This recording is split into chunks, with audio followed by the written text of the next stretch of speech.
Blessing of the Lord के विषय में, जो मैं पिछले वीक बता रही थी आपके साथ में कि परमेश्वर का एक ब्लेसिंग हमारे ऊपर है। और हमने वो देखा था, the blessing of the Lord makes one rich. परमेश्वर के आशीष से धन प्राप्त होता है। लेकिन मैंने आपको बताया था कि धन जो है वो केवल और केवल करेंसी, नोट, रुपए या प्रॉपर्टी या सोना या चांदी, सिर्फ इतना समझना हमारी समझ का इनकम्प्लीटनेस होगा। क्योंकि the blessing of the Lord जो है, द ब्लेसिंग, जो ब्लेसिंग के साथ में द वर्ड आ रहा है, वो बहुत स्पेसिफिक है। और वो तब से चला आ रहा है जब से परमेश्वर ने आदम के ऊपर आशीष बोली और उसे आकाश, पृथ्वी और जल के ऊपर अधिकार दिया, उसे फलने फूलने का अधिकार दिया। और उसी ब्लेसिंग के अंदर आगे चल के अब्राहम के ऊपर परमेश्वर ने उससे आशीष दिया कि तेरे द्वारा भूमंडल के सारे कुल आशीष पाएंगे। और अब्राहम के वंश होने के नाते इसहाक, याकूब, और विश्वास के कारण धर्मी होकर अब्राहम की संतान होने के नाते हम वो द ब्लेसिंग के अधिकारी हैं। हमारे ऊपर वो द ब्लेसिंग है जिसके द्वारा परमेश्वर हमें, दूसरा कुरिन्थी 4:7 भी मैंने आपके साथ डिस्कस किया था, जिसके अंदर लिखा हुआ है कि परमेश्वर ने महिमा का धन इस मिट्टी के बर्तन में रखा है। तो डेफिनेटली जो धन का अंडरस्टैंडिंग है वो हमारा बहुत लिमिटेड है अगर हम उसे सिर्फ करेंसी या रुपए से समझते हैं। धन का बहुत डीप मीनिंग है बाइबल के अंदर। हर एक वैल्यू जो परमेश्वर ने आपके अंदर प्लेस किया है, हर एक गिफ्टिंग परमेश्वर ने, हर एक इमेज परमेश्वर की, अनॉइंटिंग परमेश्वर के, प्लान्स परमेश्वर का, रेवलेशन परमेश्वर के, इनसाइट्स परमेश्वर की, डेस्टिनी, उसकी कॉलिंग हम बयान नहीं कर सकते। बहुतायत का धन हम में से हर एक के अंदर परमेश्वर ने इन्वेस्ट किया है। और जैसा वचन कहता है कि जैसे मैंने आपके साथ शेयर किया कि दाऊद जो था वो एक रिच व्यक्ति था, इसलिए नहीं कि वो राजा था, उसके पास रेवलेशंस और प्रोफेसी में वो रिच था। उसने उस जमाने में यीशु मसीह के विषय में, यीशु मसीह के आने के विषय में, यीशु मसीह की मृत्यु के विषय में, यीशु मसीह के जी उठने के विषय में, पुनरुत्थान के विषय में, यहाँ तक कि यीशु मसीह के कोरोनेशन यानी कि ताज पहनने की विधि, जिसके अंदर फिलिपियों में जिक्र है कि मेरे प्रभु ने मेरे प्रभु से कहा कि तू मेरी दाहिनी ओर बैठ जब तक मैं तेरे शत्रुओं को तेरे कदमों के नीचे ना कर दूं। और वही बात फिलिपियों में लिखा है कि यीशु मसीह जब इतना नम्र हुआ, परमेश्वर ने उसे वो नाम दिया जो सब नामों में श्रेष्ठ है। और वो नाम, जिस नाम पे हर एक घुटना टिकेगा और हर एक जीभ मानेगी, और वो नाम था the Lord. The Lord, Prabhu. That was an office, that was a name. Jesus was not the name. The Lord, जो जिस प्रभु के आगे हर एक घुटना टिकेगा। ये प्रोफेसी, ये अंडरस्टैंडिंग दाऊद को कई वर्षों पहले ही मिल चुकी थी, जिसका जिक्र उसने भजन संहिता में किया, यीशु मसीह की मृत्यु से लेकर पुनरुत्थान से लेकर के, और बहुत से भेदों को। David was rich in revelation, prophecy and insight. Daud एक राजा था, धनी था, वो बात नहीं है, लेकिन दाऊद परमेश्वर के वचन, प्रकाशन, आत्मा, भजन में धनी था, जिसके द्वारा उसने बहुत लोगों को, यहां तक कि आप और मैं हर दिन लगभग, मेरे ख्याल से हम साम्स या भजन पढ़ते हैं। और ऐसा धन परमेश्वर बात कर रहा है जिसके जिसके जिसके कभी खत्म ना होने वाला, जो सालों साल, युगों युगों तक, पीढ़ियों तक वो आशीष के रूप में बना रहता है। और ऐसा धन ढूंढने के लिए परमेश्वर ने हमें नहीं कहा है कि जाओ तुम ढूंढ कर लाओ, हिमालय पे चढ़ो और जाके समुद्र में ढूंढो या अफ्रीका के घने जंगलों में ढूंढो। नो, परमेश्वर कहता है वो तुम्हारे अंदर है, मिट्टी के बर्तन के अंदर मैंने धन को रखा है। आज हम में से हर एक को वो सारी ब्लेसिंग्स को अवेयरनेस, यानी कि जानना कि परमेश्वर ने मेरे अंदर क्या कुछ रखा है, और उस जानकर उसे परमेश्वर को धन्यवाद देना और वर्शिप करना, उन गिफ्ट्स में हमें बढ़ाता है, उन गिफ्ट्स में हमें एस्टैब्लिश करता है, उन गिफ्ट्स में हमें पावरफुली चलने के लिए मदद करता है। सबसे पहले हमारे पर्सनल लाइफ में, और उसके बाद हमारे आसपास। जो एक वचन मैं आपके साथ स्पेसिफिकली बताना चाहती हूं, जेनेसिस 39, उत्पत्ति की पुस्तक, उसका 39 वर्स है, और ये यूसुफ के विषय में है, जो हमने बहुत बार सुना है। कुछ बातों पर मैं आपको विशेष ध्यान देने के लिए प्रेरित करना चाहती हूँ। यहाँ लिखा है, जब से यूसुफ को पोतीफर ने अपने घर पर लाया और अपनी सारी संपत्ति का अधिकारी बनाया, तब से यहोवा यूसुफ के कारण उस मिस्री के घर पर आशीष देने लगा। ये मेरा ध्यान का विषय है। इंग्लिश में लिखा हुआ है कि बिकॉज ऑफ जोसेफ, इंग्लिश में लिखा है for the sake of Joseph God blessed Potiphar's house. Because of Joseph, Yusuf के कारण मिस्री का घर आशीष पाता है। ये एक बहुत पावरफुल मिस्ट्री है जो आप और मेरे लिए भी उतना ही सच है जितना यूसुफ के लिए है। यूसुफ के कारण उस मिस्री के घर पर आशीष देने लगा। क्या घर में, क्या मैदान में जो कुछ था सब पर यहोवा की आशीष होने लगी। इसलिए उस पोतीफर ने अपना सब कुछ यूसुफ के हाथ में यहां तक छोड़ दिया कि अपने खाने की रोटी को छोड़ वो अपनी संपत्ति का हाल कुछ ना जानता था। इतना भरोसा था उसे यूसुफ के ऊपर। और वो ऐसी बात थी, इंग्लिश में मैं जब बाइबल में देख रही थी उसमें लिखा था कि his master saw that the Lord was with him. His master saw that the Lord was with him and the Lord caused all that he did to succeed in his hands। मतलब वचन में लिखा है कि यूसुफ के स्वामी ने देखा कि यूसुफ के संग यहोवा रहता है। यूसुफ के स्वामी ने देखा कि यहोवा उसके संग रहता है और जो काम वो करता है उसको यहोवा उसके हाथ से सफल कर देता है। ये एक द ब्लेसिंग की पहचान है कि आपको जब इस बात का एहसास होता है वो काफी नहीं है, आपके आसपास के लोग, आपके स्वामी, आपके बॉस, आपके क्लाइंट्स, आपके कलीग्स, आपके फ्रेंड्स, आपके people around you, we are force to notice. उनको इस बात पर ध्यान देना अवश्य हो जाता है कि आप, जैसे लिखा है कि यूसुफ के स्वामी ने देखा कि यहोवा यूसुफ के संग रहता है। जबकि प्रैक्टिकल लाइफ में जब मैं लोगों से मिलती हूं, I am talking about believers mostly, तो बात कुछ और होती है। कई बार वो कहते हैं कि हमारे साथ तो सब कुछ बुरा चल रहा है, हमारे साथ ये सही नहीं है, हमारे परिवार में या हमारे जॉब में या हमारे आसपास, हमारे परिस्थितियों में बहुत सारी नेगेटिव बातें वो बोल रहे होते हैं। और जब हम ऐसा सोचते या बोलते हैं तो हम कैसे एक गवाही को रख पाएंगे? इट्स नॉट अबाउट दैट गवाही के हमें रखना है, ये जिम्मेदारी हमारी नहीं है। ये कुछ ऐसा है जो ऑटोमेटिकली आपके पास है और लोगों को दिखता है। जैसे फॉर एग्जाम्पल आपके पास कुछ है, सपोज आपने एक घड़ी पहनी हुई है और आपने कोई बहुत अच्छी सी घड़ी पहनी है, तो वो लोगों को दिखता है, वो दिख रहा है ना आपने बहुत अच्छी घड़ी पहनी है। तो ये ब्लेसिंग ऐसी चीज है कि उसके स्वामी ने देखा कि यूसुफ के कारण परमेश्वर आशीष देता है। जो कुछ यूसुफ के हाथ में जाता है वो ब्लेस्ड है।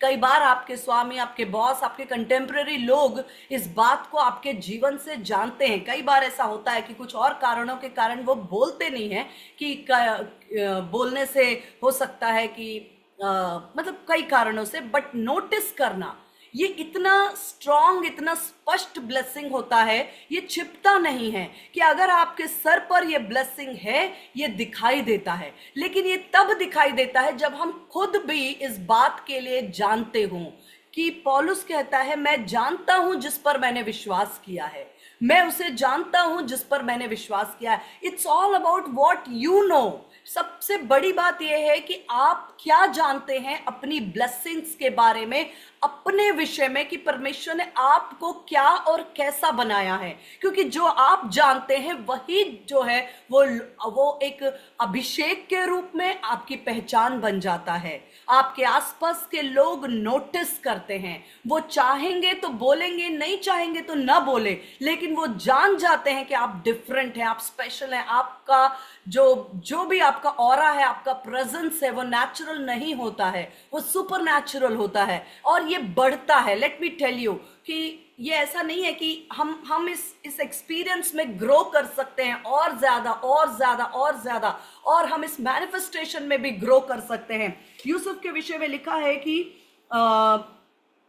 सबसे पहले यूसुफ के कारण उसके घर पर आशीष देने लगा। कई बार हम लोग इस बात को मैं इस चीज को बोलना चाहती हूँ कि ये हमें लाइफ का एक पर्सपेक्टिव देता है कि sometimes we enter into a place, हम कभी कभी एक स्थान पर जाते हैं, एक जॉब में जाते हैं, एक रिलेशन में एंटर करते हैं, एक मैरिज में एंटर करते हैं, या कोई भी काम करते हैं। We enter with some expectations कि मैं जहां जाऊं वो ऑलरेडी ब्लेस्ड हो, वो ऑलरेडी एक गार्डन ऑफ ईडन हो, वो ऑलरेडी एक बहुत ही आशीषित स्थान हो। और ऐसा ऐसा एक्सपेक्ट करने के लिए, ऐसा एक्सपेक्ट करना गलत नहीं है, लेकिन कई बार मान लीजिए आप जैसा सोचते हैं वैसा जॉब में आपको जाने के बाद लगता है कि मैंने जैसा सोचा था इस जॉब में वैसा सब कुछ मुझे नहीं समझ में आ रहा है। या किसी जगह रिलेशंस में, मोस्टली रिलेशंस क्यों सफर करते हैं, let me talk little bit about these things. क्योंकि हमारा डेली उठना बैठना चलना फिरना परिवारों में, रिलेशंस में होता है। वहां पर जो मेजर कॉज है वो ये है कि we are always in the freak of getting. हम चाहते हैं कि हमें, कि if I get married what am I getting, मेरा मैरिज हो गया मुझे क्या मिलेगा। It's for both the parties, they both have expectations. अच्छी बात है, एक्सपेक्टेशंस होना अच्छी बात है, लेकिन उससे भी ज्यादा अगर हम इस अवेयरनेस के साथ एंटर करते हैं कि मैं एक स्पेशल व्यक्ति हूं, और मैं यदि गड्ढे में भी जाऊं तो भी ब्लेस्ड है, अगर मैं पोतीफर के घर में भी जाऊंगी वो ब्लेस्ड है, अगर मैं जेल में भी जाऊं तो वो ब्लेस्ड है। मेरे लिए रास्ते जो हैं वो गड्ढे तक सीमित नहीं रहते, वो गड्ढा एक दिन पोतीफर के घर तक जाएगा, पोतीफर के घर से जेल भी होगा, जेल से फिर मेरे अल्टीमेट डेस्टिनी यानी कि फिरौन की गद्दी के साथ भी मेरा पोजीशन अटैच हो सकता है। That's a journey. लेकिन इस जर्नी के अंदर परमेश्वर हमें लिए चल रहा है, हमें वो हमारे कैरेक्टर को स्ट्रॉन्ग कर रहा है, हमारे कैरेक्टर, हमारे चरित्र पर परमेश्वर सिजलिंग कर रहा है। जैसे एक मूर्ति को तराशा जाता है, उसको तराशने के लिए, उसको आप कभी मूर्ति के तराशने का प्रोसीजर आप सब बेहतर जानते हैं कि एक बड़े शार्प इंस्ट्रूमेंट से उसे लगातार जो है हिट किया जाता है, एक हैमर से, और एक प्रक्रिया होती है जिसके द्वारा लगातार उसे शेप दिया जाता है। क्योंकि एक रॉ फॉर्म में, एक बिना तराशी हुई स्थिति में कोई भी उस मूर्ति को, उस चित्रकारी को अप्रिशिएट नहीं कर पाएगा। उसकी फुल पोटेंशियल, फुल ब्यूटी, पूरी खूबसूरती, पूरा जो उसका रूप है वो तभी निखर कर आता है जब उसे अच्छी तरह तराशा जाए। और जब ये यात्रा यूसुफ कर रहा था, जब उसके भाइयों ने बिना किसी गलती के उसे गड्ढे में डाल दिया, बिना किसी गलती के उसे पोतीफर ने खरीद लिया, और बिना किसी गलती के जेल गया, ये सारी बातें उसके जीवन में उसकी कोई गलती ना होने के बाद भी चल रही थी। वो एक यात्रा थी। हम ये नहीं कहेंगे कि ये परमेश्वर की ओर से ही था या नहीं था, व्हाटएवर, लेकिन एक बात तय थी कि यूसुफ लगातार अपनी ब्लेसिंग के अंदर, अपने अवेयरनेस, वो ये जानता था कि मेरे सामने गड्ढा है लेकिन मेरे अंदर गड्ढा नहीं है, मेरे सामने चारों ओर अंधकार है लेकिन अंधकार मेरे अंदर नहीं है। उसे पोतीफर के घर में खरीदा गया। वो ये जानता था कि मैं एक मिस्री के घर में गुलाम हूं, दास हूं, लेकिन वो गुलामी उसके मन के अंदर नहीं आई थी। जो परिस्थितियां बाहर थी वो उस परिस्थितियां उसके मन के अंदर नहीं आ रही थी। उसके मन के अंदर तो ये बात स्थिर थी कि एक दिन होगा जब मेरा पूरा खड़ा होगा और सब उसके सामने झुककर वर्शिप करेंगे, चांद सितारे भी झुककर वर्शिप करेंगे। मेरी वो डेस्टिनी है जो मेरे अंदर है। और बाहर एक दिन ऐसा आया जब वो जेल में चला गया, लेकिन जेल की निराशा जो थी वो उसके आसपास, उसके बाहर थी। जेल की निराशा उसके अंदर नहीं जा पाई थी। और ये जो अंदर का इनर मैन होता है ना, जो भीतरी मनुष्यत्व, वो बहुत पावरफुल होता है। आत्मिक जगत में हम कहते हैं कि जो स्पिरिट रलम में बहुत से लैंग्वेज होते हैं। हम फिजिकल रलम में सिर्फ क्या जानते हैं, जो मैं बोल रही हूं वोकल कॉर्ड से हम इसे भाषा समझते हैं। हिंदी हो, इंग्लिश हो, राजस्थानी हो, स्पैनिश हो, फ्रेंच हो, ये लैंग्वेज है। लेकिन आत्मिक जगत में सिर्फ वोकल कॉर्ड से बोली हुई बात ही भाषा नहीं होती है। आपके थॉट्स भी एक लैंग्वेज है। आपके मन में उठने वाले विचार भी आत्मिक जगत में बात करते हैं, वो रजिस्टर करते हैं। आत्मिक जगत में आपके एक्शंस, आपके काम भी एक भाषा है, एक लैंग्वेज है। आत्मिक जगत में ये सारे स्पिरिट से रिलेटेड है। और आपके थॉट्स, आपके एक्शंस, आपके डीड्स, आपके ऑफ कोर्स जो आप मुंह से बोलते, सब बातें एक लैंग्वेज होती हैं। और जब आपके अंदर वो लैंग्वेज बड़ी स्ट्रांगली आत्मिक जगत के साथ कम्युनिकेट करती है, इसलिए यूसुफ के अंदर ये बात स्पष्ट थी कि ये जेल मेरे बाहर है, ये जेल मेरे अंदर नहीं आया है।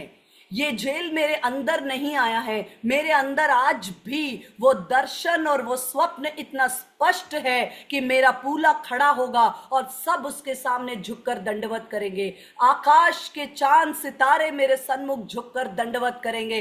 अंदर का जो भीतरी मनुष्यत्व है, एक मैं सुन रही थी, एक दास बता रहे थे, जापानीज का एक बहुत फेमस कोटेशन है, एक बेहद पॉपुलर, वो लोग क्या बोलते हैं, कहावत है कि कुछ भी ऐसा नेगेटिव मत बोलो क्योंकि तुम्हारा भीतरी मनुष्यत्व तुम्हें सुन रहा है।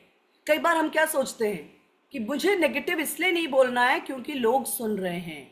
जैसे कोई प्रॉब्लम आई, कोई भी अचानक एक समस्या आई, हाय अब क्या होगा, अब तो लगता है इसमें से निकलना ही मुश्किल है, अब तो लगता है सब बुराई, ये कई बार हम मन में सोचते हैं और कई बार हम मुंह से नहीं बोलते, ये सोचकर कि यार मैं तो पास्टर हूं या टीचर हूं या लीडर हूं, अभी लोग क्या सोचेंगे, मैं नहीं बोलूंगी, मैं नेगेटिव नहीं बोल सकती कि मेरे परिवार के लोग या लोग क्या सोचते हैं। It's not about that. हमारे थॉट्स हमारी भाषा बन जाते हैं, आत्मिक जगत के साथ कम्युनिकेट करते हैं। जैसे ही कोई समस्या आती है और आपके अंदर जो उठने वाले विचार हैं, मैं आपको एक छोटी सी बात जब मुझे याद आई मैं बताना चाहती हूँ कि अभी जैसे मैंने बताया कि हमारे बेटे को जयशुर उनका पहले एक्सीडेंट हो गया था, परमेश्वर ने उसे अद्भुत रीति से चंगा किया, उसके बाद उसका चिकन पॉक्स हो गया था, शायद 4 मई को पता चला था और उसके 20 मई यानी 21 मई से एग्जाम्स थे। एक बार जिस दिन डिटेक्ट हुआ तो तुरंत पहला ख्याल आया कि जल्दी से अभी अगले 15 दिन में तो फाइनल एग्जाम्स हैं एकदम सेमेस्टर के। लेकिन तुरंत जो विचार जो मन में बहुत दिनों से मनन कर रखा था, जड़ पकड़ा हुआ था, वही विचार आया कि तेरे शत्रु तुझे एक मार्ग से आएंगे लेकिन 7 मार्ग से भाग जाएंगे। और बस यही विचार आया और इस पर हमने पिछली बार भी गवाही दी थी। सुपरनैचुरली सबने बहुत से अपने प्रेम के कारण बहुत सी हमें गाइडेंस को दिया था कि इसमें बहुत तकलीफ होती है, बहुत ध्यान रखना, पर परमेश्वर के अनुग्रह से उसको उस तकलीफ में से होकर गुजरना नहीं पड़ा। और सुपरनैचुरली वो मेरे ख्याल से 5वें या 6वें दिन तो वो अपना एक एग्जाम भी देकर आए, मतलब बाय ग्रेस ऑफ गॉड। उसके बाद इस वीक में एक और कोई प्रॉब्लम निकल कर आई कि उसकी अटेंडेंस शॉर्ट हो गई क्योंकि इस बीच में वो काफी कम कॉलेज जा पाया मेडिकल रिलीव के कारण। तो एक सब्जेक्ट के प्रैक्टिकल में उसकी अटेंडेंस एक अटेंडेंस शायद कम थी और उसकी वजह से उसको जो एग्जाम में प्रॉब्लम आई उसके टीचर्स ने कन्वे किया। और हम तीनों बैठकर बात कर रहे थे और फिर हमने तय किया कि 23 को हम जाएंगे कॉलेज और बात करेंगे, मेडिकल है तो क्या होना चाहिए क्या नहीं वगैरह वगैरह सब डिस्कशंस पे हमारे तय था। 23 तारीख के लिए हमारा डेट सेट था और फिर हम ऑफ कोर्स प्रेयर तो नहीं बोलना चाहिए, हम जानते थे कहीं ना कहीं, मैंने वही, हम सबके पास अपना वचन था, अपना विश्वास था कि एक मार्ग से शत्रु आया उसे 7 मार्ग से जाना होगा। मेरे हस्बैंड को भी अपना विश्वास था और हम सब एक वचन को ऊपर थामे हुए थे। 22 तारीख की सुबह थी, 23 हमें कॉलेज जाना था बातचीत करने के लिए, अटेंडेंस का मैटर सॉर्ट आउट करने के लिए। पिछले 4-5 दिन में काफी उसके कॉलेज से फोन और बातचीत चल रही थी और 22 तारीख की सुबह जैसे ही मैं सुबह उठी तो सबसे पहला विचार आया कि in a couple of moments the enemy will be out. बस कुछ ही क्षणों में आपका प्रॉब्लम सेटल्ड है करके। और वो 22 तारीख का सुबह था और उसके बाद धीरे से 10-11 बजे थे, हमें 23 को कॉलेज जाना था लेकिन 11 बजे के आसपास उसके हेड ऑफ द डिपार्टमेंट का कॉल आया कि तुम्हारा एक एग्जाम पेंडिंग है और आज लास्ट डेट है, आप आकर उसे दे दीजिए। और इस कारण हमें 23 को न जाकर 22 को ही जाना पड़ा कॉलेज। जो हमारा प्लान था वो एक दिन प्रीपोन हो गया, वी वेंट।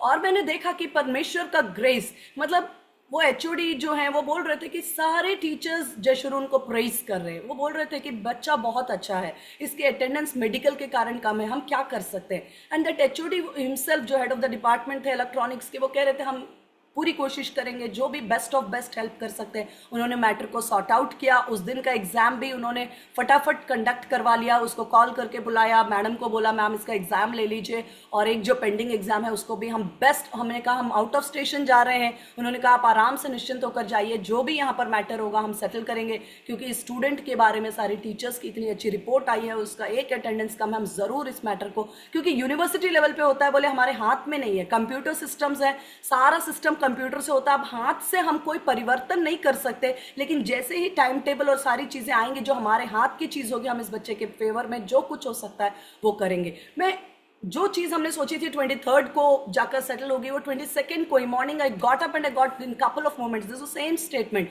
मेरे मन में जो थॉट आया वो कि in a couple of moments the enemy will be out and we were relaxed. उसको भी थोड़ा स्ट्रेस हो रहा था एग्जाम्स के बीच में कि क्या होगा, सब रिलैक्स हुआ। मैं सिर्फ आपको ये बताना चाहती हूँ कि it's not prayer always, it's your believe what you know, it's not believing also. ये कोई विश्वास का स्ट्रगल नहीं है, ये क्या आप जानते हैं, ये आप क्या जानते हैं।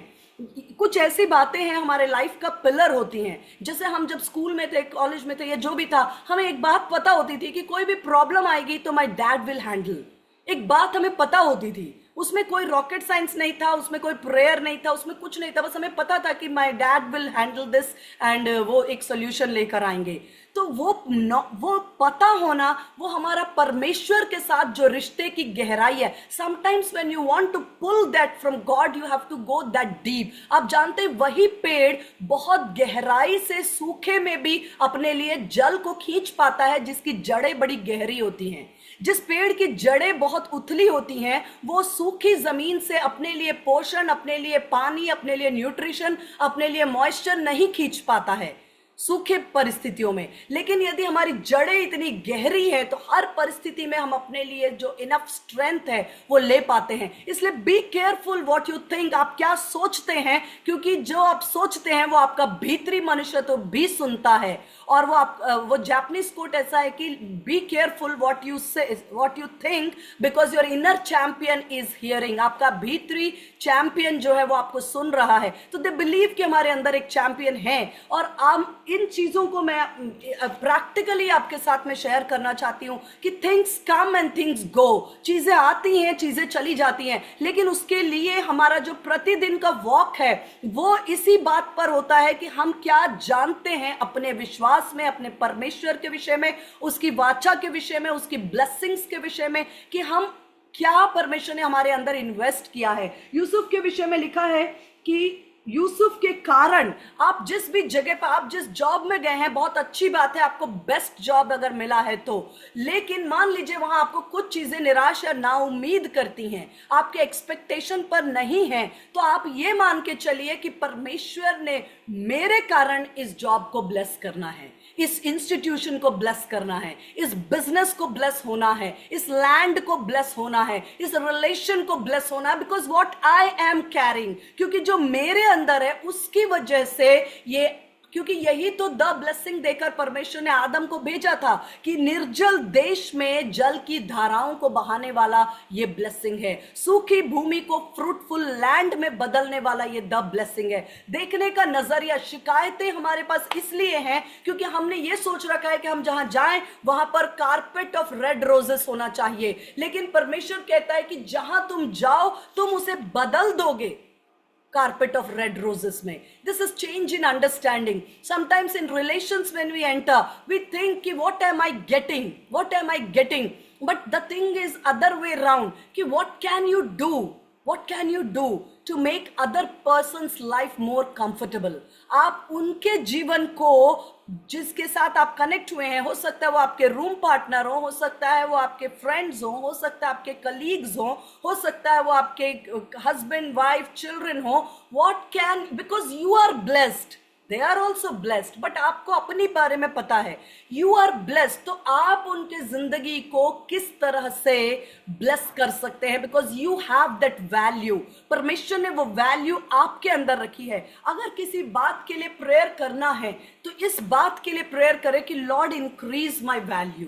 परमेश्वर, वैल्यू का मतलब मेरी कीमत नहीं, मेरे अंदर जो गिफ्टिंग है, मेरे अंदर जो परमेश्वर आपने प्लेस किया उसकी गहराई को और बढ़ा दीजिए, उस समझ को और बढ़ा दीजिए, बिकॉज जो आपकी वैल्यू है वही लोगों को केटर करती है। एट टाइम्स हम कभी थक भी जाते हैं, लाइक मेरे साथ में भी कभी कभी ऐसा होता है। मैं कभी कभी जब मैं स्कूल में होती हूँ, हमारे टेबल पे हम लगभग 4 लोग हमेशा बैठते हैं और लंच ब्रेक में लगभग 6 लोग बैठते हैं, और कभी कभी ऐसा मुझे महसूस होता है कि कुछ लोग हर छोटी बात के लिए, नीलिमा मैं क्या करूं, अभी ऐसा हो गया, मैं क्या करूं, मेरे साथ ये हो गया। तो मैं कभी कभी थक जाती हूँ। मैं कभी कभी ऐसे सोचती हूँ कि ऐसा लगता है इसने मेरे दिमाग में एक स्ट्रॉ डाल के चूस लिया पूरा, जैसे थक गए हैं। पर मैं कभी कभी घर आके मैं कभी कभी परेशान भी हो जाती हूँ कि I am to tired by the end of the day, कि इतने सवाल, इतने काउंसलिंग, इतना सवाल पूछते हैं, क्या करूँ, कैसे करूँ, मैं कैसे डिक्टेट करूँ क्या करना है, उनको खुद को समझ। लेकिन फिर मुझे पवित्र आत्मा याद दिलाते हैं कि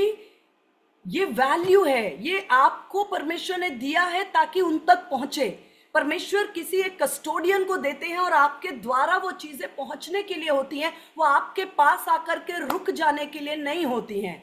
अगर मांगना है तो ग्रेस मांगो, ग्रेस मांगो कि परमेश्वर हम और करें और थके नहीं, और कर सकें और निराश ना हो। कभी कभी आपको लगेगा कि यू आर बीइंग यूज्ड, आपको लगेगा लोग मेरा इस्तेमाल कर रहे हैं, लेकिन वो सारी बातों के ऊपर है कि आपके पास परमेश्वर ने एक वैल्यू प्लेस किया है, और वो वैल्यू को परमेश्वर आपके पास रोक कर रखना नहीं चाहते हैं, वो आपके द्वारा उसको डिस्पेंस आउट करना चाहते हैं। और वो आज जितने लोग हैं उनमें से जो लोग अवेयर हैं वो आपसे रिसीव करेंगे और वो आपसे लेंगे, क्योंकि आपने भी कहीं से लिया है, मैंने भी कहीं से लिया होगा, मैंने भी कहीं ना कहीं से सीखा है, मैंने भी कहीं ना कहीं परमेश्वर के स्पिरिट से सीख कर, डिस्पेंस होकर के परमेश्वर ने सींच करके हमें तैयार किया है। लेकिन वो ग्रेस को हमें सीख करना है कि if you are valuable people will seek you. अगर आप वैल्यूएबल हैं तो लोग आपको सीख करेंगे, लोग आपके साथ में बात करेंगे, लोग आपके साथ में वो जान जाएंगे कि आपके साथ कनेक्ट होने के द्वारा उनके लाइफ में जो पहले ब्लेसिंग्स नहीं थी, सुपर नेचुरली वो ब्लेसिंग्स, उनके बिजनेस का ग्रोथ, उनके फैमिली का ग्रोथ, उनके जॉब में ग्रोथ, उनके स्टडीज में ग्रोथ, उनके प्रमोशंस में, उनकी लाइफ में हर एस्पेक्ट में वो एक ग्रोथ को मेजर कर पाएंगे। And that is what God has placed you amidst them for. उसी पर्पस से परमेश्वर ने आपको रखा ताकि आपके द्वारा वो परमेश्वर के हाथ को देख सके, और परमेश्वर के हाथ को देखने के द्वारा वो परमेश्वर के सामने आके घुटने टेक सके और उस परमेश्वर को वर्शिप कर सके। वो ये जान सके कि जिसने यूसुफ को ब्लेस किया वही परमेश्वर मुझे भी ब्लेस कर सकता है। इस जगह पर आके देखते हैं कि आगे चलकर जब यूसुफ को परमेश्वर ने ब्लेस किया, उसके हम जानते हैं कि एक घटना के बाद उसे जेल, आप सब बाइबल के अच्छे जानकार लोग हैं इसलिए मैं डिटेल्स पे नहीं जा रही हूँ, जेल में पहुंच गया। लेकिन जेल में पहुंचने के बाद भी वहां पर दो लोग होते हैं, बटलर और बेकर, जिनको स्वप्न आता है। यहां पर मैं वैल्यू की बात कर रही हूं। लिखा है, इसके पश्चात राजा के पिलाने हारे और पकाने हारे ने अपने स्वामी के विरुद्ध कुछ अपराध किया और फिरौन ने उन दोनों को बंदी गृह में डाल दिया। उसके बाद उन्होंने यूसुफ से कहा, वो दोनों के चेहरे उदास थे, उन्होंने एक स्वप्न देखा था। उन्होंने यूसुफ से कहा, हम दोनों ने स्वप्न देखा है और उनके फल का बताने वाला कोई भी नहीं। यूसुफ ने उनसे कहा, क्या स्वप्नों का फल कहना परमेश्वर का काम नहीं? मुझे अपना स्वप्न बताओ। There is a very beautiful explanation here कि यूसुफ ने कहा, क्या स्वप्नों का फल कहना परमेश्वर का काम नहीं? मुझे अपना स्वप्न बताओ। इसका मतलब क्या है? स्वप्न का अर्थ बताने का काम परमेश्वर करता है, तो मुझे अपना स्वप्न बताओ। इसका मतलब परमेश्वर मेरे द्वारा तुम्हारे स्वप्नों को तुम्हें अर्थ बताएगा। परमेश्वर डायरेक्ट नहीं आएगा, क्योंकि उसने मुझे अपॉइंट किया है, मुझे जेल में इसलिए रखा है ताकि मैं तुम्हारी डेस्टिनीज के विषय में तुम्हें बता सकूं कि तुम्हारा आने वाला कल, तुम्हारा भविष्य क्या होने वाला है। उसने स्पष्ट कहा कि स्वप्न का फल बताना क्या परमेश्वर का काम नहीं? मुझे अपना स्वप्न बताओ। इसका मतलब साफ है कि स्वप्न का अर्थ तो परमेश्वर बताएगा, लेकिन अब मेरे द्वारा तुम्हें तुम्हारा सोल्यूशन मिलेगा। Are you a solution for the people and the family? आप अपने परिवार के लिए, अपने लोगों के लिए, अपने जॉब के लिए, अपने बिजनेस के लिए, अपने समाज के लिए, क्या आप एक सोल्यूशन हैं? आप एक सोल्यूशन है, मैं जानती हूं, लेकिन आप उस रोल में फंक्शन करना है। आज आप अपने रोल में अगर इस डिग्री तक फंक्शन कर रहे हैं तो एक नेक्स्ट लेवल पर और नेक्स्ट लेवल पर और next, glory to glory, strength to strength, grace to grace, उसको मल्टीप्लाई करें। आपके अंदर जो वैल्यू है, उसने ये नहीं कहा कि स्वप्न के बारे में बात मत करो भैया, एक स्वप्न देखा था, भाइयों को बताया था और उसी स्वप्न की वजह से जिंदगी इतनी कठिन हो गई। कहाँ मैं अपने पिता के घर में एकदम राजकुमार के समान कलरफुल कोट पहन के लाइफ को एंजॉय कर रहा था, और कहाँ उस स्वप्न को बताने के बाद से मेरी जिंदगी इतनी टफ हो गई कि मुझे गड्ढे में डाला गया, फिर मैं पोतीफर के घर गया, आज मैं जेल में हूं। No, this was not. क्यों? क्योंकि वो लाइफ को ऊपर से देख नहीं रहा था, वो शारीरिक आंखों से अपनी जिंदगी को मेजर नहीं कर रहा था, वो शारीरिक आंखों से अपने जीवन में होने वाली घटनाओं को आकलन नहीं कर रहा था। उसको बहुत गहरे में एक बात मालूम था, वो स्वप्न आज भी जिंदा है कि मेरा पूला खड़ा रहेगा और सब उसके सामने दंडवत करेंगे और आकाश और सितारे मेरे सन्मुख दंडवत करेंगे। वो सत्य है और सत्य से बढ़कर है और वो होकर ही रहेगा। और उसने कहा कि सपनों का अर्थ बताना तो परमेश्वर का काम है। मैं तुम्हारे लिए परमेश्वर की ओर से अर्थ लेकर आया हूं, मैं तुम्हारे लिए परमेश्वर की ओर से चंगाई लेकर आया हूं, मैं तुम्हारे लिए परमेश्वर की ओर से डायरेक्शन लेकर आया हूं, मैं तुम्हारे लिए परमेश्वर की ओर से गाइडेंस लेकर आया हूं, मैं तुम्हारे लिए परमेश्वर की ओर से शांति, तसल्ली, अनुग्रह, सहायता, जो कुछ परमेश्वर ने आपके पास प्लेस किया है, be liberal, be generous with your value. अपने वैल्यू के साथ लिबरल हो, जेनरस हो। I seek forgiveness from the Lord. मैं सच में परमेश्वर से मैं क्षमा मांगती, और कई बार मैं सोचती हूँ मैं थक गई, लेकिन परमेश्वर मुझे फिर से ग्रेस देते हैं। और मुझे लगता है कि हमें इस बात के लिए ग्रेस को मांगने की जरूरत है कि इस रास्ते पे चलते चलते कभी कभी आप थक जाएंगे, क्योंकि गलातियों में लिखा है कि भलाई करते करते थक मत जाना, भलाई करते करते थक मत जाना। क्योंकि ये संसार है, इसमें ऐसा आपको कई बार लगेगा कि आप भलाई करते जा रहे हैं और लोग जो है वो रिसीव करते जा रहे हैं, लेकिन लोगों के अंदर वो ग्रैटिट्यूड नहीं है करके। लेकिन इट्स ओके। यूसुफ ने भी जीवन को शारीरिक आंखों से नहीं देखा, इसलिए वो नहीं चूका, वो जयवंत हुआ, वो फलवंत हुआ, वो अपनी डेस्टिनी पे पहुंचा। क्यों? क्योंकि उसने आत्मिक आंखों से अपनी परिस्थितियों को देखा। उसने कहा वो स्वप्न भी उतना ही सच्चा है जितना आज स्वप्न तुम मुझे बताओ। स्वप्न का अर्थ परमेश्वर बताता है, और मैं तुम्हारे लिए परमेश्वर की ओर से स्वप्न का अर्थ लेकर आया हूं, क्योंकि परमेश्वर ने मुझे ये गिफ्ट दिया है, क्योंकि ये वैल्यू परमेश्वर ने मुझे दिया है। और मेरे द्वारा, मेरे होते हुए तुम इस स्वप्न के अनजान रहकर अपनी मृत्यु में नहीं जाओगे, तुम जीवन में जाओगे। आज जो लोग आपके साथ उठते बैठते हैं, जो लोग आपके साथ काम करते हैं, जो लोग आपके साथ होते हैं, आपके द्वारा परमेश्वर उनके लाइफ को ब्लेस कर रहे हैं, उनके लाइफ को ब्लेस कर रहे हैं, उनके लाइफ को ब्लेस कर रहे हैं। परमेश्वर आपके द्वारा, कभी कभी जैसे एक बार विंसन ने बोला, मुझे बड़ा अच्छा लगा वो वचन, कि बार बार इसहाक कुएं खोदता था और उस पे झगड़ा होता था और फिलिस्तीनी उस कुएं को ले लेते थे। फिर इसहाक और उसकी टीम कुआं खोदती थी, फिलिस्तीनी, और उस कुएं का नाम भी एक झगड़े का, जैसे सितना और ऐसे नाम दिए गए कि वो लड़ाई करते थे, वो कुएं को ले जाते थे। और फिर इसहाक ने कुआं खोदा और वो फिलिस्तीनी ले गए, और फाइनली उसने कुआं खोदा और फिलिस्तीनियों ने उस पर लड़ाई नहीं की, और उसको परमेश्वर ने कहा ये तेरा रहबोत है, तेरा भाग है, तेरा अपना पोर्शन है। लेकिन उसे अपना पोर्शन मिलने से पहले उसने कई बार मेहनत की जिसका लाभ दूसरों को हुआ। और उसने बताया जब इंसान ने कि ये परमेश्वर की ओर से ब्लेसिंग है कि आप मेहनत करेंगे, आप जल का प्रबंध करेंगे और दूसरे उस जल से आशीषित होंगे। उनके लिए परमेश्वर आपके द्वारा प्रबंध करना चाहता है। ये प्रबंध आपके द्वारा होने के लिए परमेश्वर ने आपको सौभाग्य दिया है, तो आपका ये प्रिविलेज है।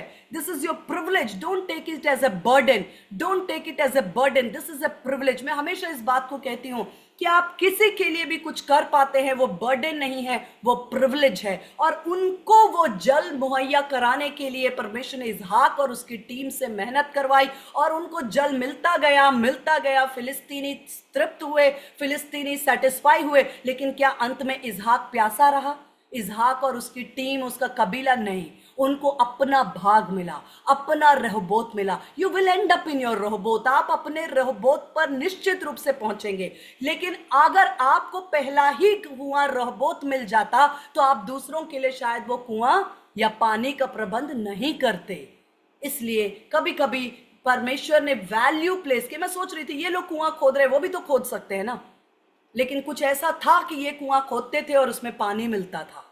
और वो लोगों के प्यास बुझाता था, उनके उनके पशुओं के लिए, उनके लोगों के लिए, उनके जीवन के लिए, दूसरों के लिए, फिलिस्तीनियों के लिए आशीष बन रहा था। दिस इज समथिंग एक यूसुफ से हम लोगों के जीवन में, कि यूसुफ ने ये नहीं कहा कि स्वप्न बताओ, इधर मैं आपको मीनिंग बताता हूँ। वो दोनों ने अपना अपना स्वप्न शेयर किया और उसने मीनिंग बताया। बदले में उसने उसने सिर्फ इतना रिक्वेस्ट किया कि देखो, मैं बहुत एक्सप्लेन करता है, वो कहता है देखो, जब तुम फिरौन के पास चले जाओ तो मुझे भी याद रखना।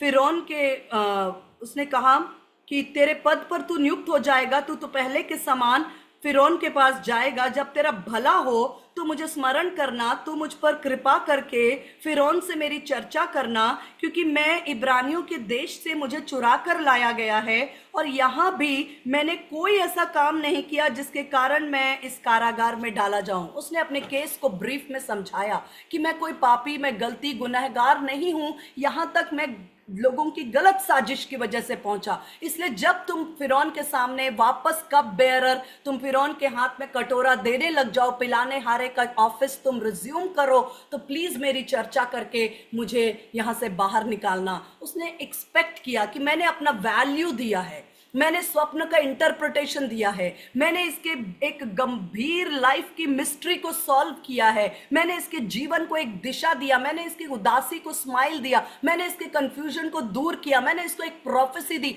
मैंने इसे एक ऐसी ब्लेसिंग दी है कि जो मेरे सिवा कोई दे भी नहीं सकता था। और उसके एक्सपेक्टेशन में उसने कहा प्लीज मेरी मदद करना। लेकिन बहुत स्पष्ट लिखा है वचन में 41:23 में कि पकाने हारा प्रधान को तो टंगवा दिया गया, लेकिन यूसुफ के स्वप्न का फल उनसे कहा था। फिर भी पिलाने हारा के प्रधान ने यूसुफ को स्मरण न रखा, परंतु उसे भूल गया। लिखा है कि पिलाने हारा जो था वो यूसुफ को स्मरण नहीं रखा, वो उसे भूल गया। This will happen, this will happen. ये आपके साथ भी हो सकता है, मेरे साथ भी हो सकता है, यूसुफ के साथ भी हो सकता है कि हाईएस्ट ऑफ जो आप उनके लिए सॉल्यूशंस लेकर आ रहे हैं वो इनवैल्यूएबल सॉल्यूशंस होंगे। आप जो अपने फैमिली के लिए, अपने जॉब के लिए, अपने ऑफिस के लिए, अपने लोगों के लिए कर रहे हैं, वो बेहद प्रेशियस और कीमती वैल्यू को आप पोर कर रहे हैं। लेकिन हो सकता है वो उसको बाद में वो इग्नोर करे, वो भूल जाए, वो उसको वैल्यू ना करे। क्वाइट पॉसिबल,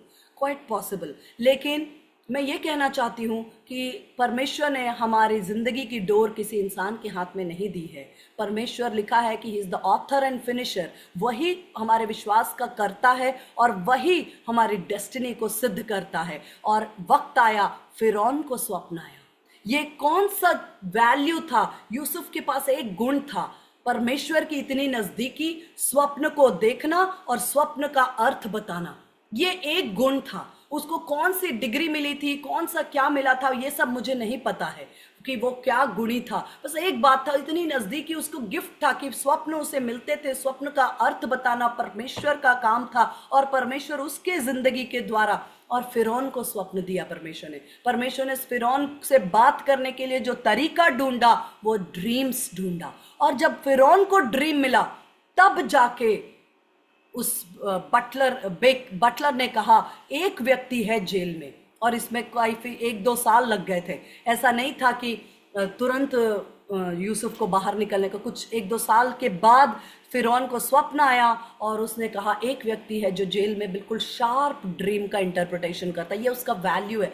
फ्री में दे रहा था, पहले फ्री में दे रहा था। कई बार ये होता है, people will use those things and forget what you are doing for them। बिल्कुल आम बात है। मैं ये ऐसे नहीं कह रही हूँ, मैं बातचीत के द्वारा बता रही हूँ। मेरे पास फोन कॉल्स आते हैं। मैं कल भी एक बहन से बात कर रही थी जो शानदार सेवकाई करती हैं, शानदार, मतलब यंग है, और ऐसा लगता है कि सेवकाई के अंदर उसने अपने आप को उंडेल दिया है। कुछ भी अपने रख नहीं छोड़ा, ना अपना हेल्थ रखा, ना अपना टाइम अपने लिए रखा, ना अपना पैसा अपने लिए रखा, सब कुछ उंडेल दिया। लेकिन वो बार बार, कल 1 घंटे के आसपास मेरी बात हो रही थी and I felt so painful. वो अपना पेन शेयर कर रही थी। वो कह रही थी मैं किसी से शेयर नहीं कर सकती, बीइंग ए पास्टर। वो खुद एक कलीसिया के पास्टर होने के नाते किसी से शेयर नहीं कर सकती, बट शी वाज शेयरिंग कि भाभी this is what has happened with me. मुझे ऐसा लगता है कि सब फायदा उठाकर चले जाते हैं और मुझे खाली कर जाते हैं। ये मैं एक दो बात नहीं कह रही हूँ, मैं सिर्फ आप लोगों को इसलिए नहीं बोल रही हूँ क्योंकि this is my emotional stir up, this is fact, this is happening with people जो अपने वैल्यू को इम्पार्ट कर रहे हैं, एकदम दिल से अपने आप को पोर आउट कर रहे हैं, वैल्यू को इम्पार्ट कर रहे हैं। एट टाइम्स दिस में हैपन, लेकिन जो परमेश्वर का वचन है वो हमें एनकरेज करता है। इसलिए लिखा है भलाई करने में हियाव न छोड़ो, क्योंकि ऐसा मौका आएगा when you will feel that people are not turning up with that gratitude or whatever value they should give, but परमेश्वर का टाइम आता है और वो इंटरप्रिटेशन जोसेफ के लाइफ में, और फिरौन ने बोला फिर उसे बुला कर लाओ जो मेरे ड्रीम को, मतलब एक सुपर पावरफुल नेशन का सुपर पावरफुल प्रधानमंत्री, राष्ट्रमंत्री, प्रेसिडेंट, जो भी आप बोलिए, उस समय में वो क्या होते थे मुझे नहीं पता, लेकिन विश्व का एक बहुत ही पावरफुल नेशन होता था इजिप्ट, और उसका फिरौन एक बहुत ही पावरफुल इन्फ्लुएंशियल व्यक्ति होता था। उसके पास किसी चीज की ना सेना की कमी थी, ना बुद्धि की कमी थी, ना धन और संपत्ति की तो बात ही कोई नहीं है, ना ही जादू टोना करने वालों की कमी थी। एक लकड़ी को सांप बनाना, सांप को लकड़ी बनाना, ये मिस्र के जादूगर यूं चुटकी बजा के करते थे। जादू टोना और तमाम विद्या में निपुण गुणी लोगों से भरपूर वो राष्ट्र था, धन संपत्ति में भरपूर था, किसी चीज की कमी नहीं थी। लेकिन जब आपकी जरूरत पड़ती है तब वहां आपके सिवा और कोई काम नहीं आता है। परमेश्वर का वैक्यूम क्रिएशन का मेथड ही ऐसा है, जहां you are required there you are required. जहां पर कितना भी किसी के पास धन हो, कितना भी प्रतिष्ठा हो, कितनी भी वैल्यू हो, कितना ही जादू टोना, गीत संगीत, विद्या, सब कुछ होने पर भी जब नीड आई फिरौन की तो वो कुछ भी काम नहीं आया। ना उसका धन काम आया, ना उसके पंडित काम आए, ना उसके राष्ट्र के ज्ञानी काम आए, ना उसके रिसर्च साइंटिस्ट काम आए जिन्होंने बड़े बड़े जो मकबरे वो लोग बनाते थे, जिसको वो लोग ममीज कहते हैं, और कोई बुद्धि, कोई ज्ञान, कोई समझ, कोई धन, कुछ भी काम नहीं आया।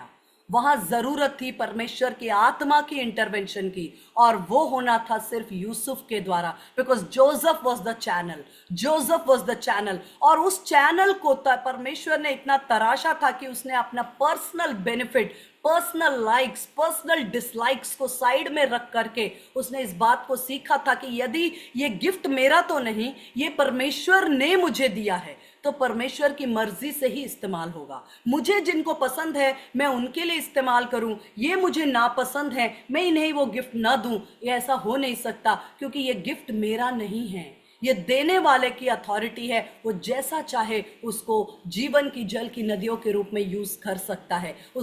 यूसुफ ने इस बात को सीख लिया, पहले निराश भी हुआ, लेकिन उसने इस बात को सीख लिया कि ये गिफ्ट परमेश्वर की ओर से है, और उसने फिरौन के पास जाकर जो सोल्यूशन दिया, उसके बाद आप जानते हैं कि वही भाई जिन्होंने उसे गड्ढे में डाला जलन के कारण, और उन्हें लगा कि ये पिता का बड़ा प्रिय है, ये पिता का बड़ा प्रिय है, ये हमारा स्थान ले रहा है, उन्हें नहीं पता था कि वो प्रिय इसलिए है क्योंकि परमेश्वर ने उसके ऊपर द ब्लेसिंग रख रखी थी, और वो पिता का प्रिय होगा, एक दिन वो फिरौन का भी प्रिय होगा, एक दिन वो पोतीफर का भी प्रिय होगा, एक दिन संपूर्ण राष्ट्र का प्रिय होगा, एक दिन वो ग्लोबली फेमस हो जाएगा, क्योंकि उसकी पॉपुलैरिटी को और इन चीजों को रोक नहीं सकती, क्योंकि जो द्वार परमेश्वर आपके लिए खोलता है उसे कोई इंसान बंद नहीं कर सकता, क्योंकि आपके पास द ब्लेसिंग है। कोशिश शत्रु बहुत करते, उन्होंने सोचा हमारा पिता का प्रिय है, पिता ने इसे कलरफुल कोट क्या दे दिया, उन्होंने उसे गड्ढे में पहुंचा दिया। आज उस पे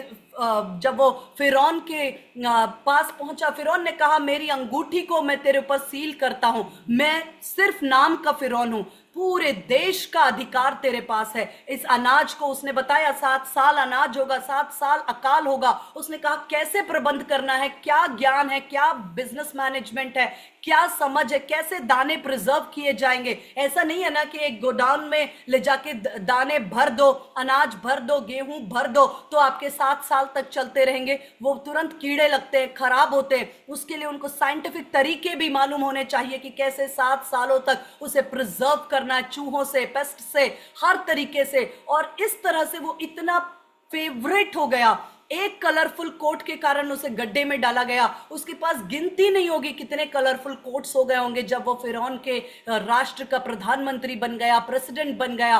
और उसके बाद उसके भाई जब आए वो डर रहे थे कि हमने जो किया इसके साथ ये वही हमारे साथ करेगा, हमने इसे गड्ढे में डाला ये हमें मरवाएगा। लेकिन वो भूल रहे थे कि इस पूरी यात्रा में परमेश्वर ने उसे तराश दिया था। वो जेल उसके बाहर थी, अंदर नहीं। वो निराशाएं उसके बाहर थी, अंदर नहीं। वो सारी नेगेटिविटी उसके बाहर थी, अंदर नहीं जा पाई। और अंदर जो था वो वही कॉलिंग था, द ब्लेसिंग था, वो ड्रीम था, वो दर्शन, वो विजन था, वो प्लान था, वो डेस्टिनी, वो कॉलिंग थी जिसे कोई भी परिस्थिति मिटा नहीं सकती थी। और उसके भाइयों को देखकर कुछ वक्त लगा भरोसा करने में, लेकिन फाइनली उनको यकीन आ गया कि ये भाई यूसुफ है, ये हमें जिंदगी देगा। हमने इसे मृत्यु दिया यीशु मसीह के समान, हमने इसे मृत्यु के हवाले किया, लेकिन ये हमें जीवन देने आया है, बहुतायत का जीवन। उसने अपने भाइयों को और पिता को गोशेन नाम के क्षेत्र में, बेस्ट इजिप्ट का, जहां पर कहते हैं रात नहीं होती, सबसे खूबसूरत सबसे बेस्ट नगर में अपने भाइयों को और अपने पिता को उसने बसाया। उन्होंने उसके साथ बुरा किया लेकिन उसने उनके साथ भलाई की। This is a typology of Jesus Christ. Yeshu Masih का स्वभाव और चरित्र का एक रिफ्लेक्शन उसने दिया, क्योंकि वो इन सारे पद, प्रतिष्ठा, धन से बहुत ऊपर उठ चुका था। उसको समझ में आ गया था कि परमेश्वर जो मेरे पास है वो मेरा अत्यंत बड़ा प्रतिफल है। यदि परमेश्वर मेरे साथ ना हो तो क्या मैं किसी स्वप्न का अर्थ बता पाऊंगा? क्या मैं सरवाइव कर पाऊंगा? क्या मैं इतनी कठिनाइयों में बना रह सकता हूं? मैं कब का खत्म हो जाता। ये धन, ये संपत्ति, ये फेवर, ये कुछ नहीं है। It is the Lord who is my reward. ये मेरा परमेश्वर है जो मेरा अत्यंत बड़ा प्रतिफल है। ये जानना, ये सिर्फ यूसुफ के लिए नहीं, वचन में लिखा, ये सारी बातें मेरे और आपकी शिक्षा के लिए लिखी हैं। आपका भी वही भाग है जो यूसुफ का है। आप भी वही सोल्यूशन, वही आशीष है। आपके कारण आपका शॉप, आपकी जॉब, आपका स्कूल, आपका हॉस्पिटल, आपके जो घर है, आपके सारी बातें आपके कारण वो ब्लेस्ड हैं, वो ब्लेस्ड हैं। See how you can bless and make other persons life more comfortable. आप किसी की जिंदगी, किसी की जॉब, किसी के स्कूल, किसी स्टूडेंट के लाइफ को कैसे बेहतर बना सकते हैं। कभी कभी ये सब कुछ फ्री चलता रहता है, लेकिन डजंट मैटर। आपकी कॉलिंग बहुत बड़ी है। उन चंद रुपयों से जो कि 20 चांदी के सिक्के में खरीदा होगा फिर पोतीफर ने उसे, लेकिन यूसुफ उससे कहीं अधिक मूल्यवान था। आपका मूल्य बहुत अधिक है जिससे लोग आपको मेजर करना चाहते हैं। आप अपनी वैल्यू को समझें, एक दूसरे को ब्लेस करें, एक दूसरे के लिए प्रेयर करें। हमारे लिए मैं यहाँ रुकना चाहती हूँ। हमें प्लीज़ अपने प्रेयर में याद रखें, जैसे मैंने कहा है कि द मंथ ऑफ जून हम लोग छत्तीसगढ़ विजिट करेंगे, अलग अलग सिटीज़ में रहेंगे और ट्रैवल करते रहेंगे। लेकिन आपको ये प्रॉमिस करते हैं कि आप कनेक्ट होते रहिए। Every week end week out we will be richly blessed, क्योंकि मैंने कहा ये मीटिंग हम नहीं कर रहे, ये परमेश्वर पवित्र आत्मा का है। और आपको प्रभु बहुत आशीष दे। आपने अपना समय हमारे साथ शेयर किया। May God bless you. एक छोटी सी प्रार्थना हम करेंगे। आइए हम अपनी आंखों को बंद करें, परमेश्वर के वचन के लिए धन्यवाद करें और उस बात को अंगीकार करें। यदि आप ऑडिबली बोल सकते हैं तो बोलें, यदि आप मन के विश्वास से बोलना चाहते हैं आप बोले, लेकिन इस बात को डिक्लेयर करें, आई am blessed. Say I am blessed, I am blessed. The blessing of the Lord is upon me.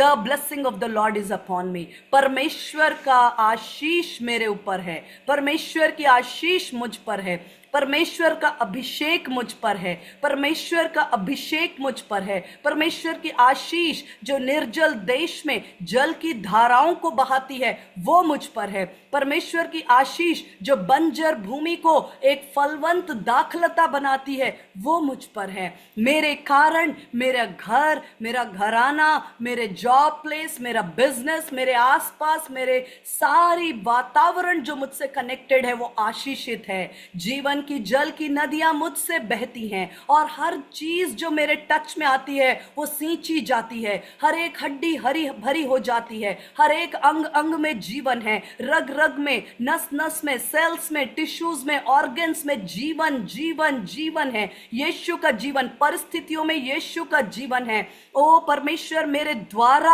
आप लोगों के लाइफ को दिशा देने जा रहे हैं, मेरे द्वारा आप लोगों को ब्लेस कर रहे हैं, हीलिंग के द्वारा, डिलीवरेंस के द्वारा, चंगाई, छुटकारा, सॉल्यूशन और आशीष जो कुछ आपने मेरे अंदर दिया है प्रभु, मैं उसे रोक कर रखने वाली नहीं, लेकिन प्रभु उसे मैं जेनरसली और उदारता से मैं दे सकूं, क्योंकि प्रभु ये आपने दिया है ताकि वो आपके लोगों तक पहुंचे, आपके राज्य के एक्सपेंशन के लिए जो कुछ मैं कर सकती हूं प्रभु, मैं उसे करने में पीछे न रहूं। प्रभु मैं आशीषित हूं, इसलिए मेरे कारण सब कुछ आशीष। ये धन्यवाद करती हूं पिता कि आपने ऐसी ब्लेसिंग हमें दिया, ऐसा सौभाग्य दिया। हम आपको कोटि कोटि धन्यवाद देते हैं पिता। यहाँ कनेक्टेड एक एक व्यक्ति को, उनके द्वारा, उनके पूरे परिवारों को मैं यीशु मसीह आपके लहू में ढाप कर ब्लेस करती हूँ। हर एक की जिंदगी में प्रभु वो ब्लेसिंग मैनिफेस्ट हो, काम करे, सुपर नेचुरल रिजल्ट्स वो कमांड करें, सुपर नेचुरल रिजल्ट्स कमांड करें। उनके पास भरपूर गवाहियां हों, उनके रास्ते सीधे हों। हर एक गेट्स जो उनके विरोध में खड़े हैं वो यीशु के नाम से हम स्मैश करते हैं। हर एक डीले को स्मैश करते हैं, हर एक रुकावटों को स्मैश करते हैं, हर एक निराशा को स्मैश करते हैं, हर एक शत्रु की आवाज को क्वाइट करते हैं। पवित्र आत्मा आपकी आवाज सबसे ऊपर और श्रेष्ठ है, आपका चलन हमारे बीच में है। हम आपका धन्यवाद करते हैं। यहां तक आपने सहायता की, निर्बलता में सहायता की, मैं आपको धन्यवाद करते हैं। यीशु के नाम से मांगते हैं, आमीन।